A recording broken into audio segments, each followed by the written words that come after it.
For most of the world, Mike Tyson was a legend, a heavyweight champion, a warrior, a man whose name alone carried the weight of power and intimidation.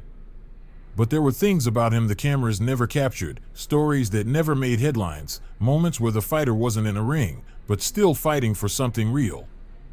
And on this particular day, he wasn't walking into an arena. He was walking into a place where kids didn't have parents to cheer for them, where dreams felt like distant echoes, where the only fights that happened were the ones no one saw, against loneliness, against fear, against the feeling that the world had already given up on them.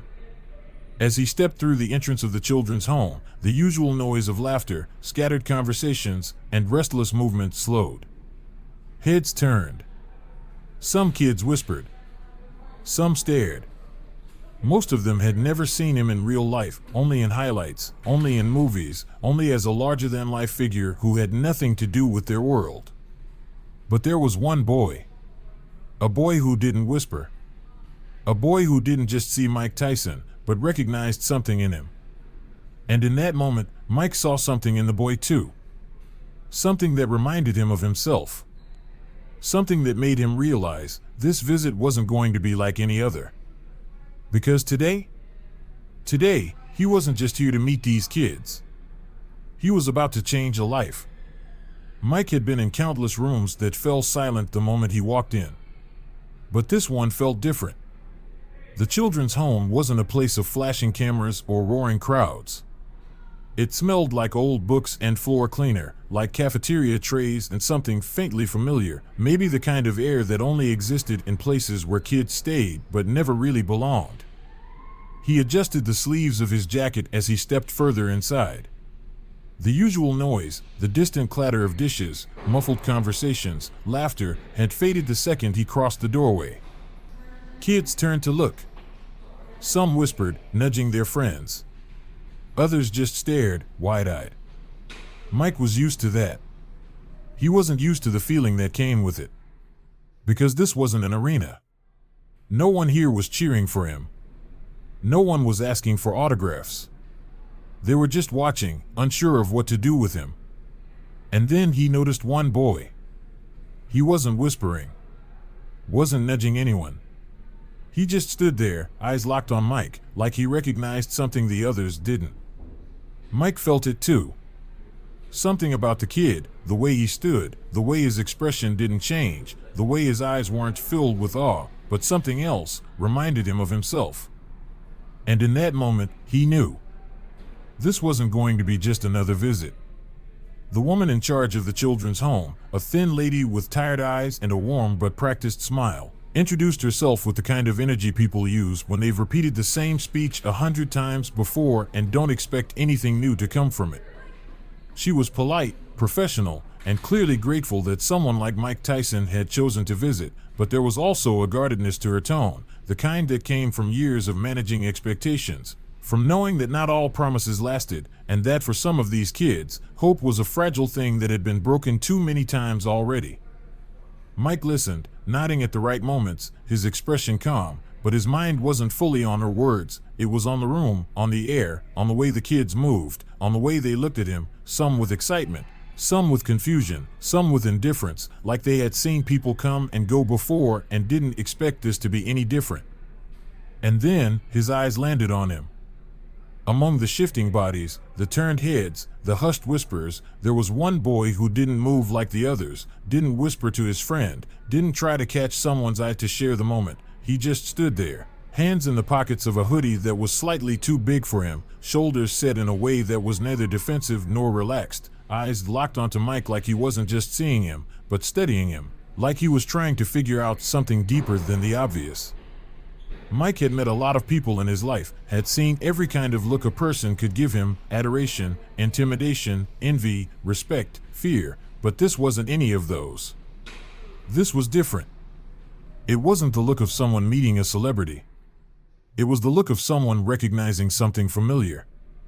"What's your name?" Mike hadn't realized he said it out loud until the boy's head tilted slightly, just enough to acknowledge the question, just enough to show he had heard it, but not so much that it looked like he was eager to answer. For a second, the silence stretched between them, not awkward but heavy, like neither of them was in a rush to break it. And then, finally, the boy spoke. Dante. Simple. Direct. No extra words.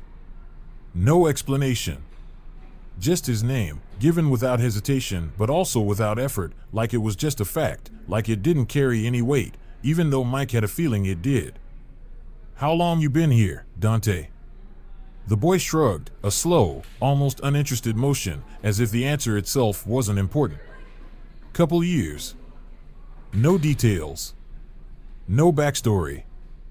But Mike knew that kind of answer, because he had given it himself before, back when he was a kid, back when people asked him about his past and he didn't feel like telling them, back when time didn't feel like something you measured in days or months, but in how many times you had to start over.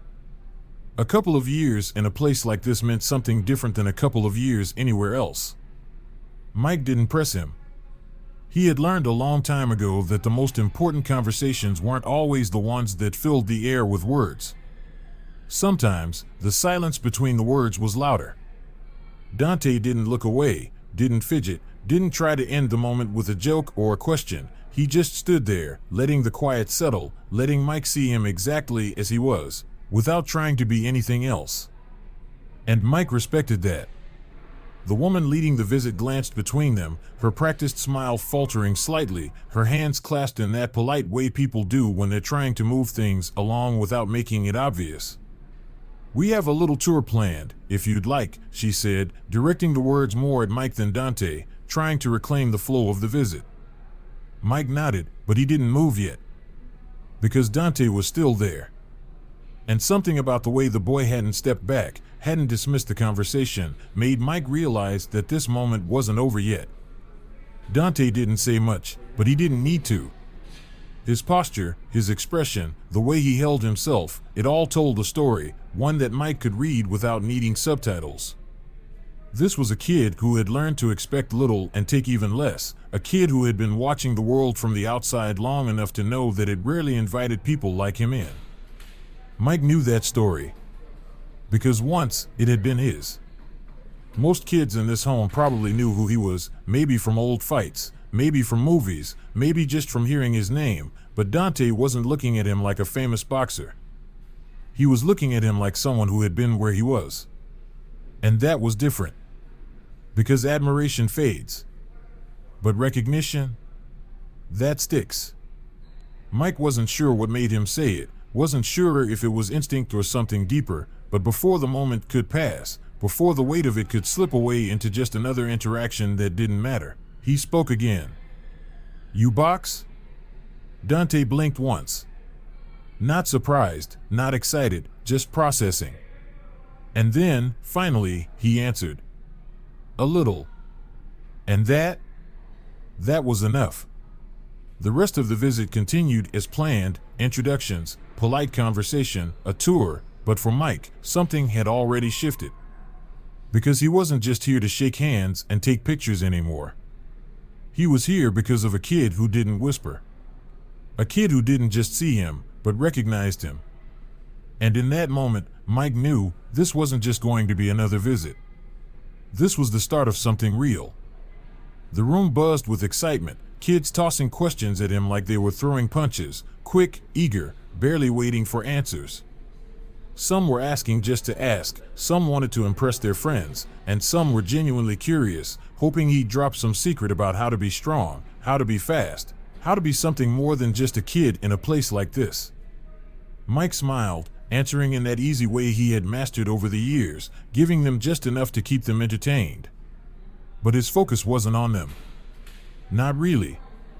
Because across the room, there was one kid who wasn't asking anything, who wasn't trying to be part of the noise. And sometimes, the quiet ones were the ones you had to pay attention to. Dante didn't stand at the front of the group, didn't push his way into the spotlight, didn't even pretend to be interested in the excitement of the others. He stood at the edge of it all, arms crossed, his expression unreadable, not cold, not unimpressed, just watching. Not the way a fan watched, not the way someone amazed by a legend watched, but the way someone who was measuring something watched. Mike had seen that look before. Had given that look before. It wasn't admiration. It was assessment. There were kids who saw him and only saw the name, the stories, the knockouts, the fame. They saw the heavyweight champion, the fighter, the legend.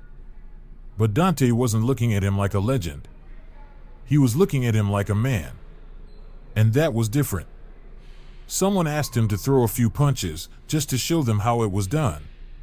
A few of the kids mimicked the movement, their jabs wild and exaggerated, their footwork non-existent. They laughed at each other, bumping shoulders, trying to see who could get the closest to looking like a real fighter.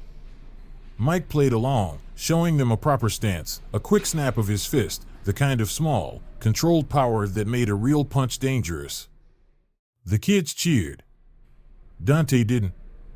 Dante just nodded slightly, like he understood something the others didn't. "Y'all got a gym here?" Mike asked, wiping his hands together like he was shaking off dust. The woman leading the visit nodded, already moving toward the hallway. "It's not much, but we make do." That wasn't what Mike had asked. He glanced toward Dante. "Come with me," he said. Not a question. Not a demand. Just an invitation. Dante didn't answer right away. He didn't look around for permission, didn't check to see if anyone was watching. He just held Mike's gaze for a long second, then gave a small shrug. "All right." The gym was small. A couple of punching bags hanging from rusted chains. A worn-out weight bench. A few scattered mats that had been taped at the edges to keep them from peeling apart. It smelled like sweat and old rubber. Mike had trained in places like this before. Had made himself in places like this before. It wasn't about the equipment. It was about the work. The other kids were still laughing, throwing playful punches, acting like this was just another part of the visit. Dante wasn't. When he pulled on the gloves Mike handed him, there was no fumbling, no hesitation, no adjusting just to make sure they looked cool. His fingers curled around the inside, his stance shifted slightly, his shoulders loosened. It was instinct. Mike knew that feeling. It was the way your body remembered before your mind even had to think about it. Mike raised his hands, giving Dante a target. "Show me." Dante didn't ask what he meant. He just moved. The first punch was fast, not reckless, not wild, but quick and controlled. A clean jab. The kind you don't just throw by accident. Mike nodded. Again. Dante threw another. Adjusted slightly. Already correcting himself. Mike wasn't smiling anymore. This kid wasn't pretending. Fists tell a story. They tell where you've been, what you've had to fight against, whether you swing out of anger or out of survival. Dante's fists didn't tell a story of anger. They told a story of someone who had been hit before. Someone who knew what it was like to stand his ground when there was nowhere else to go. And that was something you couldn't teach. Mike didn't say anything for a while, just let the moment sit between them, let Dante feel what it was like to be seen, really seen, for what he was. "You ever think about doing this for real?" Mike asked. Dante didn't answer right away. Because the truth was, he already had. Mike reached into his pocket, pulled out a small piece of paper, and held it out. A name. A number. A place. "I don't give this to just anyone," Mike said. "If you want it, it's yours." Dante didn't reach for it immediately.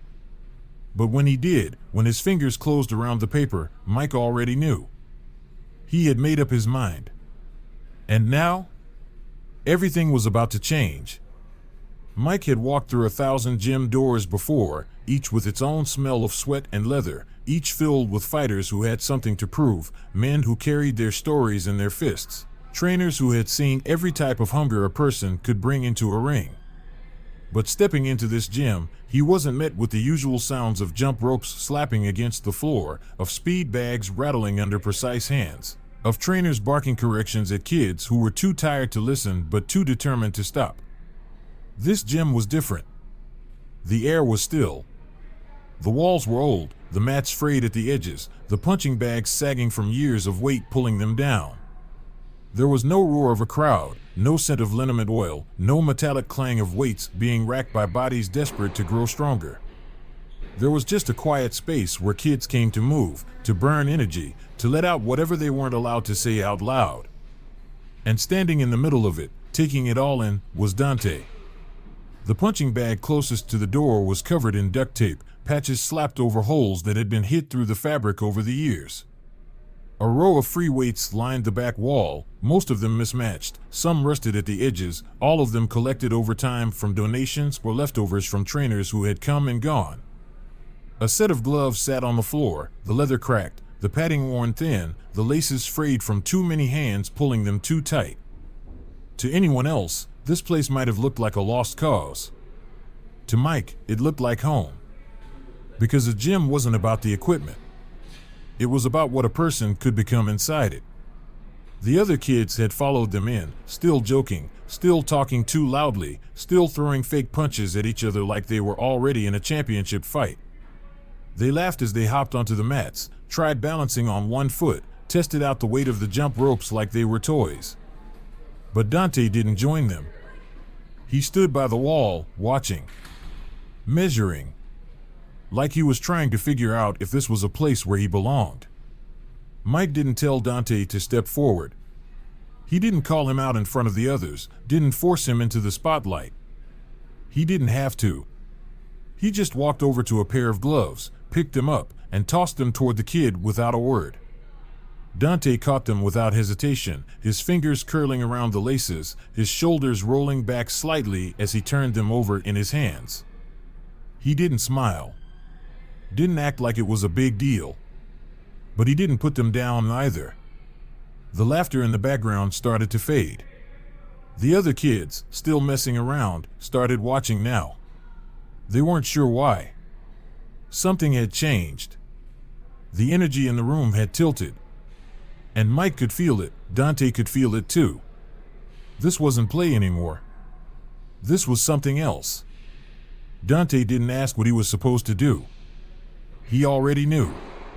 He slipped the gloves on, one after the other, his movements quick but careful, like someone who had done it before, like someone who had learned the hard way that rushing led to mistakes. And then he raised his hands. Not like a kid playing pretend. Like a fighter. Mike had seen that stance before. On himself. Mike lifted his hands, offering a target. "Go ahead," he said. Dante didn't hesitate. The first punch was fast. Crisp. Not wild. Not reckless. The second one followed just as clean, just as sharp, his foot shifting just enough to angle himself correctly, his shoulders rotating through the movement the way someone does when they understand that power doesn't come from just your hands, it comes from the ground up. And Mike knew. This wasn't a kid who was learning to fight. This was a kid who already had. Mike stepped back, letting Dante breathe, letting him process what had just happened. Because this wasn't about whether or not he had potential. Mike had already seen that. This was about whether or not Dante was ready to see it too. Dante lowered his hands, his breathing even, his expression still unreadable. But his eyes? His eyes were different now. Not harder. Not colder. Just aware. Like something inside him had settled. Like something had clicked into place. And Mike knew this wasn't just another moment that would fade. This was a moment that would stick. Mike didn't hand out praise easily. He didn't believe in filling a kid's head with empty words just because they wanted to hear them. But he also knew when something needed to be said. "You're good," he said, his voice steady. "Really good." Dante didn't react. Didn't smile. Didn't deflect with a joke like some kids did when they didn't know how to handle a compliment. He just nodded. Because he already knew. And now he knew that Mike knew too. Mike had spent his entire life around noise, roaring crowds, shouting trainers, the sound of fists smacking into pads, the chaotic energy of gym floors filled with fighters trying to prove something. But here, standing in this quiet gym, watching Dante flex his fingers inside those old gloves, feeling the weight of something unspoken settle between them, he realized that sometimes silence told you more than words ever could. Dante didn't ask what was next, didn't look around for validation, didn't fidget the way kids do when they're out of their element. He just stood there, steady, waiting, not because he wasn't nervous, but because he had already decided he belonged here, and Mike knew that feeling, that stillness before a fight. The kind that came not from arrogance, but from understanding that whatever happened next was already in motion, that hesitation didn't change anything, that the only thing left to do was step forward. Most kids in a place like this would have swung wildly, eager to impress, eager to show off, eager to let their energy take over before their technique ever had a chance to catch up. But Dante wasn't like most kids. And Mike saw that the moment the boy adjusted his stance, the way his feet moved just slightly to find the right balance, the way his shoulders relaxed instead of tensing, the way his breath came slow and measured like he already understood that fighting wasn't just about throwing hands, it was about control, about knowing when to move and when to wait, about understanding that power didn't come from force alone. And Mike, watching this kid, already knew that he wasn't looking at someone who wanted to be a fighter for the sake of it. He was looking at someone who needed it, someone who had learned to fight long before he had ever put on gloves. Mike held up his hands, palms open, offering a target, offering something to measure against, offering a moment that wasn't about impressing anyone else in the room, but about proving something to himself. Because this wasn't about training, not yet. This wasn't about coaching. This was about seeing what the kid had, about seeing if the fire inside him was real or if it was just smoke. And Dante, without hesitation, without asking, without overthinking, threw the first punch, and the moment it connected, the sharp snap of leather meeting flesh, the way the impact landed clean and solid without wasted energy, Mike knew this wasn't a kid who just swung to hit something. This was a kid who understood what it meant to land a punch. You can tell a lot about a person from the way they fight, not just from their skill, not just from their power, but from the way they move, from the way they hold themselves, from whether or not they flinch, from whether or not they understand that a fight isn't just about hurting the other guy, it's about survival, it's about control. And Dante, with every movement, with every small shift in his footing, with every breath, with every look, was showing Mike something more than just potential. He was showing experience, he was showing understanding, he was showing that he had already been in fights that mattered, fights that weren't about belts or titles or crowds, but about proving something in a world that didn't give you anything unless you took it for yourself. Dante didn't ask for approval, didn't wait for praise, didn't need someone to tell him he was good, because he already knew, not in an arrogant way, not in the way kids sometimes assume they're better than they are, but in the way that comes from knowing your own body, from knowing what it means to be hit and to keep standing, from knowing that skill wasn't just something you had, it was something you carried, something you relied on when everything else failed. And Mike, lowering his hands, letting the kid step back, studying the way he barely seemed out of breath, realized that he wasn't just seeing himself in this boy, he was seeing something even more dangerous. He was seeing someone who hadn't yet realized how much he was capable of.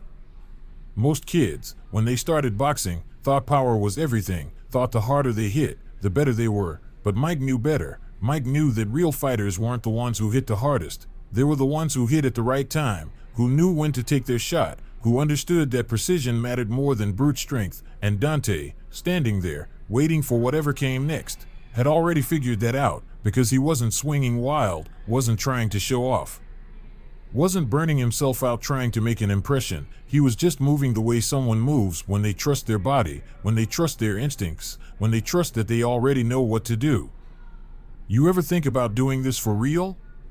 Mike asked, and the moment the words left his mouth, he saw the way Dante's fingers curled just slightly inside his gloves, the way his jaw tensed for half a second, the way his eyes flicked downward, not because he didn't know the answer, but because he had already thought about it, had already let the idea sit somewhere in the back of his mind, had already wondered if this was something he could really do, if this was something he was allowed to want. And Mike, recognizing that hesitation, recognizing that doubt, didn't push, didn't demand an answer, just let the silence stretch between them, because sometimes a person needs time to admit to themselves what they already know.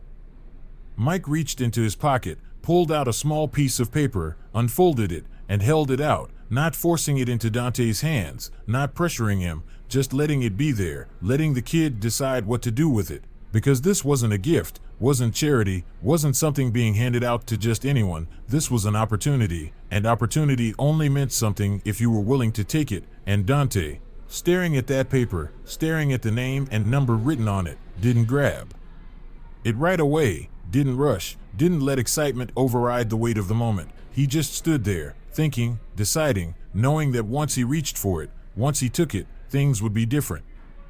Dante lifted his hand, slow but certain, taking the paper, folding it carefully before slipping it into his pocket, and in that simple movement, and that one choice, Mike already knew. He didn't need to say anything, didn't need to push, didn't need to explain what this meant, because Dante wasn't the kind of kid who took things just to take them. He wasn't the kind of kid who reached for something unless he already knew he was going to follow through, and Mike, watching him, watching the way his shoulders squared just slightly, watching the way he took a slow breath like he was preparing himself for something he hadn't said out loud yet, realized that he had just witnessed the start of something real. Mike had met a lot of kids in a lot of gyms, had seen talent come and go, had watched kids with potential wasted, had seen kids with hunger burn out before they ever got the chance to be great, but standing there, watching Dante, knowing what he knew now, he had a feeling that this was different, that this wasn't just another moment, that this wasn't just another kid who would disappear into the world without ever seeing what he was capable of, because this wasn't just about fighting, this wasn't just about skill, this was about something deeper, something that couldn't be taught, something that had to already exist inside you, and Dante had it, the kind of fire that didn't fade, the kind of fire that only burned brighter once it had been seen. Mike didn't say much after Dante took the paper, didn't need to, because the choice had already been made, even if Dante wasn't ready to say it out loud yet. The other kids were still playing around, throwing sloppy punches at the air, laughing at themselves, acting like this was just another part of the visit, but Mike knew that for Dante, this wasn't just another afternoon. This was a turning point, the kind that didn't feel big when it happened, but changed everything later. They stood there for a moment longer, letting the energy settle between them, letting the weight of what came next hang in the air, and then, like it wasn't a big deal at all, like it was just another normal day, Mike clapped him on the shoulder, gave him a nod, and said, "You know where to find me." On the way out, Mike moved through the usual routine, shaking hands, taking a few pictures, giving a couple of generic words of encouragement to kids who might remember this day forever or might forget it by next week. The woman in charge thanked him again, her smile genuine but tired, the kind of expression people wore when they wanted to believe that something good would come from moments like this, but had seen too many people come and go to be sure. Mike didn't promise anything. He never did. He just gave a final nod, stepped into the car waiting outside, and leaned back as the city started moving past him. For most people, this was just another visit, just another PR moment, just another good deed done, but Mike knew better. Somewhere in that building, there was a kid staring at a folded piece of paper in his pocket, trying to decide whether or not to use it, and Mike had a feeling the decision had already been made. Mike didn't need to wonder if he'd hear from Dante again. He had met a lot of people in his life, had seen a lot of kids with talent, with hunger, with something real burning inside them, but not all of them had the courage to follow through. Dante did. He knew it the moment he saw him throw that first punch, the moment he saw the way he carried himself, the way he didn't flinch, didn't fold, didn't ask for anything he wasn't willing to work for. It might not be tomorrow, might not even be next week, but at some point, that phone was going to ring, and Mike already knew what he would say when it did. "Welcome to the gym, kid. Now let's see what you can really do."